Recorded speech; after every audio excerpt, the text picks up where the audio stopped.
قرآن پاک میں مذکور عجیب و غریب واقعات میں ایک ایسا عجیب و غریب اور عبرتناک واقعہ کہ جس کا ذکر اللہ تعالیٰ نے قرآن پاک میں فرمایا ہے۔ اس نافرمان قوم کی مثال اللہ تعالیٰ نے قرآن پاک کی سورہ یاسین میں نشان عبرت کے طور پر فرمائی ہے۔ ساتھیوں، رات کی تاریکی تھی، ہر طرف سناٹا چھایا تھا۔ اس بستی کے لوگ بے پرواہ ہو کر سو رہے تھے کہ اچانک ایسی خوفناک چیخ سنائی دی جس نے اس بستی کے در و دیوار کو ہلا کر رکھ دیا۔ لوگوں کے دماغ پھٹنے لگے۔ یہ قصہ ہے اس بستی کا جس کا ذکر سورہ یاسین میں آیا ہے۔ سورہ یاسین میں اللہ تعالیٰ فرماتے ہیں کہ آپ ان کے سامنے بستی والوں کی مثال بیان کیجیے جبکہ اس بستی میں کئی رسول آئے۔ بیشتر مفسرین کے مطابق یہ بستی انطاکیہ ہے جو کہ شام کے شمال میں ترکی کے قریب واقع ہے۔ اس بستی میں اللہ کے رسول آئے جیسا کہ سورہ یاسین میں آیت نمبر 14 میں ہے، جب ہم نے ان کے پاس 2 رسولوں کو بھیجا، ایک ہی وقت میں 2 نبی دونوں دعوت پیش کرتے ہیں۔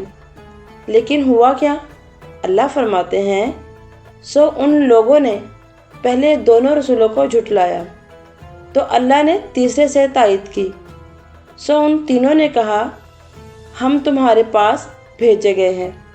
مطلب یہ کہ 3 نبی بیک وقت انہیں اللہ کا پیغام دے رہے ہیں۔ ایک قول کے مطابق ان کے نام صادق، صدوق اور شلون تھے، واللہ عالم۔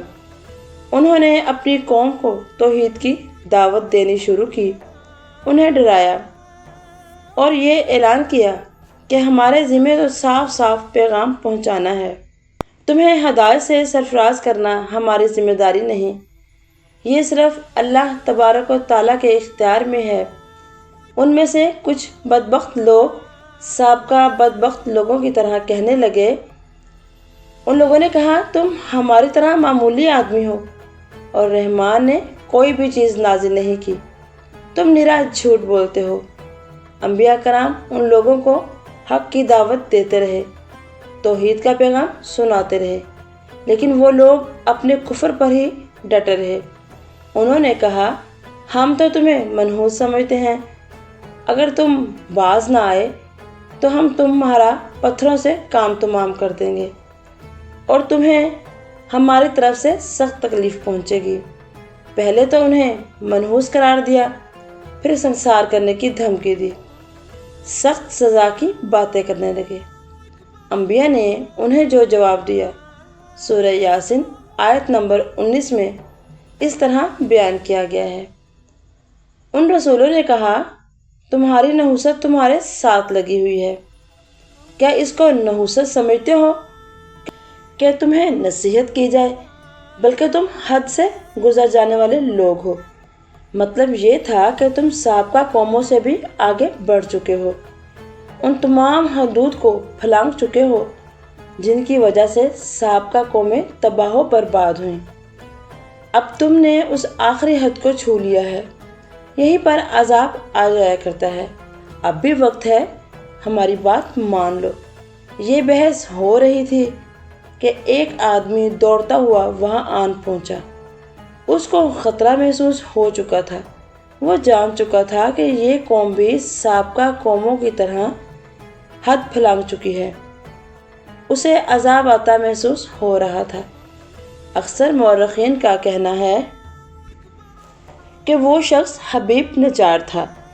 سورہ یاسین آیت نمبر 20 میں ہے کہ ایک شخص اس شہر کے آخری حصے سے دوڑتا ہوا آیا۔ وہ شہر کے دور کنارے پر کاروبار کرتا تھا۔ اس نے محسوس کیا کہ عذاب بالکل قریب پہنچ چکا ہے۔ وہ دوڑتا ہوا ان لوگوں کے پاس پہنچا۔ سورہ یاسین آیت نمبر 20-21 میں اللہ تعالیٰ فرماتے ہیں کہ ایک شخص دوڑتا ہوا آیا اور کہنے لگا، اے میری قوم، ان رسولوں کی راہ پر چلو، ایسے لوگوں کی راہ پر جو تم سے کوئی معاوضہ نہیں مانگتے اور وہی راہ راست پر ہیں۔ یعنی کہ رسول تو تمہیں نیکی اور بھلائی کا حکم دیتے ہیں، وہ کسی برائی کا حکم تو نہیں دیتے۔ ان کا اخلاق بھی اعلیٰ ہے، وہ تم سے کسی اجرت کا سوال نہیں کرتے۔ اس کے بعد اس نے جو کہا آیت نمبر 22 اور 23 میں مذکور ہے۔ وہ کہنے لگا مجھے کیا ہو گیا ہے کہ میں اس کی عبادت نہ کروں کہ جس نے مجھے پیدا کیا، تم سب اسی کی طرف لٹائے جاؤ گے۔ میں اسے چھوڑ کر ایسوں کو معبود بناؤں کہ اگر رحمان مجھے کوئی نقصان پہنچانا چاہے تو یہ کوئی میری مدد نہیں کر سکیں گے اور نہ ہی مجھے بچا سکیں گے، اور یہ جھوٹے معبود تو مجھے بچانے کی ذرا بھی طاقت نہیں رکھتے۔ اگر اللہ تعالیٰ مجھے کوئی نقصان پہنچانا چاہیں تو یہ کوئی مجھے فائدہ نہیں پہنچا سکتے۔ سورہ یاسین آیت نمبر 24-25 میں آتا ہے، پھر تو میں یقیناً کھلی گمراہی میں ہوں۔ میری سنو، میں تو سچے دل سے تم سب کے رب پر ایمان لا چکا ہوں۔ یہ باتیں سن کر قوم کے لوگ غصے میں آ گئے اور کہنے لگے اچھا کیا تو بھی ان کے ساتھ ہے؟ غصے میں اس پر پل پڑے اور اسے نیچے زمین پر پٹخ دیا۔ لوگ اسے مارنے پیٹنے لگے اور اس کے اوپر چڑھ کر کودنے لگے۔ ابن عباس فرماتے ہیں کہ اس کے پیٹ پر چڑھ کر کودنے لگے یہاں تک کہ اس کی آنتیں باہر نکل آئیں۔ آخرکار انہوں نے اسے شہید کر دیا۔ سورہ یاسین آیت نمبر 26 میں ہے، ارشاد ہوا جا جنت میں داخل ہو جا، یعنی اسے فوراً ہی جنت کی خوشخبری دے دی گئی کیونکہ وہ شہید ہوا تھا۔